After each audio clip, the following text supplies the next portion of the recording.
मुबारक पे हजारों जख्म लगते रहे।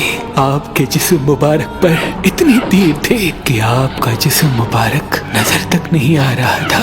बस जैसे ही नवासाए रसूल घोड़े की सींग से जमीन पे आते हैं, फौजे यजीद झूमना शुरू कर देती है। लेकिन इतने में वो घोड़ा जिस पे आप सवारी किया करते थे, वो इमाम हुसैन के चारों तरफ घूमना शुरू कर देता है ताकि इन तीरों से मैं अपने आका हुसैन को बचा लूं। वो घोड़ा दौड़ ही रहा था। इतने में उमर बिन साद ने कहा, ऐ लोगो रुको, मैंने अपनी आंखों से देखा था इस घोड़े पे अल्लाह के रसूल सवारी करते थे, कहीं तीर इस घोड़े को न लगे। और यूं तीरों को चलाना बंद किया गया। अफसोस है उन लोगों को उस घोड़े का तो एहतराम मालूम था जिस पे रसूल अल्लाह सवारी किया करते थे, लेकिन उस हुसैन का एहतराम भूल चुके जिनको अपने कंधों पे सवार करके उम्मत को दिखाया करते थे।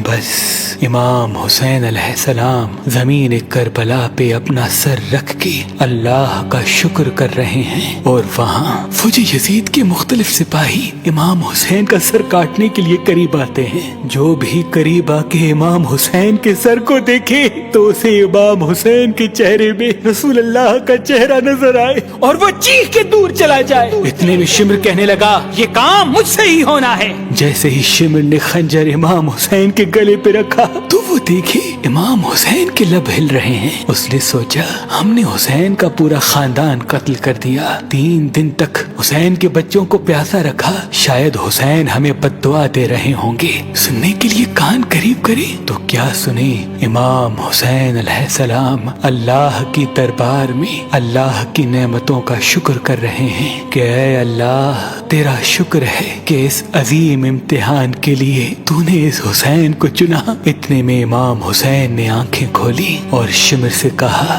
ऐ शिमर क्या तू नहीं जानता मैं रसूल अल्लाह का नवासा हूँ, जन्नत का सरदार हूँ, हक पे हूँ, बेजुर्म हूँ। शिमर ने कहा, हाँ मुझे मालूम है। फिर आपने फरमाया, तो क्यों कत्ल कर रहे हो? शिमर ने कहा, ताकि यजीद मेरी झोली दुनियावी दौलत से भर दे। बस ये कहते कहते शिमर इमाम हुसैन का गला काटता रहा और फौजी यजीद मुसलसल झूमती रही। इमाम हुसैन के सर कलम होने के बाद सादात को लूटा गया। इमाम हुसैन के सर मुबारक को नोके सिना पे बुलंद कर दिया। बीबी सकीना को तमाचे मारने लगे। रसूल अल्लाह की नवासियों के सरों से चादर को लूट लिया और इमाम हुसैन के जिस्म मुबारक की तौहीन करने लगे। तारीख ने लिखा, इमाम हुसैन के जिस्म पर जो जो चीजें थी उनको लूटने लगे। इतने में एक शख्स इमाम हुसैन के जिस्म के करीब आया। इमाम हुसैन के हाथ में एक अंगूठी पहनी थी, उतारने की कोशिश की, ना उतरी। वो उंगली काट के अंगूठी ले गया।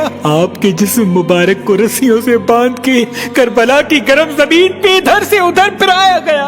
इतने में उमर बिन साद ने कहा, ऐ शिमर हुसैन और उसके साथियों की लाश का वो हश्र करते हैं कि रहती दुनिया तक कोई भी यजीद के खिलाफ आवाज न उठाए। सबके जिस्म से सरों को काट लो और सबकी लाशों को पामाल कर दो। जमीन करबला गवाह है, कहीं से कोई कबीला उठ के आता है और कहता है कि हम हुर की लाश को पामाल होने नहीं देंगे। कहीं बीबी उम्मे लैला का कबीला आके कहता है कि हम अली अकबर का लाशा पामाल होने नहीं देंगे। कहीं बीबी रुबाब के कबाइल के लोग कहते हैं हम अली असगर का लाश पामाल होने नहीं देंगे। एक एक शहीद की लाश पामाल होने वाली जगह से हटाई गई। तारीख गवाह है, सिर्फ रसूल अल्लाह का अकेला नवासा करबला की गर्म जमीन पे पड़ा रहा और मगरिब के घोड़े मशरिक की तरफ, मशरिक के घोड़े मगरिब की तरफ दौड़ते रहे। इमाम हुसैन का जिस्म पामाल होता रहा। इमाम जाफर सादिक अलैहिस्सलाम फरमाते हैं, मेरा सलाम हो मेरे उस गरीब दादा पर जिसकी लाश को इस तरह से पामाल किया गया कि उनकी दाईं पसलियां बाईं पसलियों की तरफ चली गई और बाईं पसलियां दाईं पसलियों की तरफ चली गई, जिनका सीना और पुश्त एक साथ हो गया। सलाम हो मेरे उस बेवतन दादा हुसैन पर जिनके जिस्म मुबारक के टुकड़ों को जमीन करबला पे बिखेरा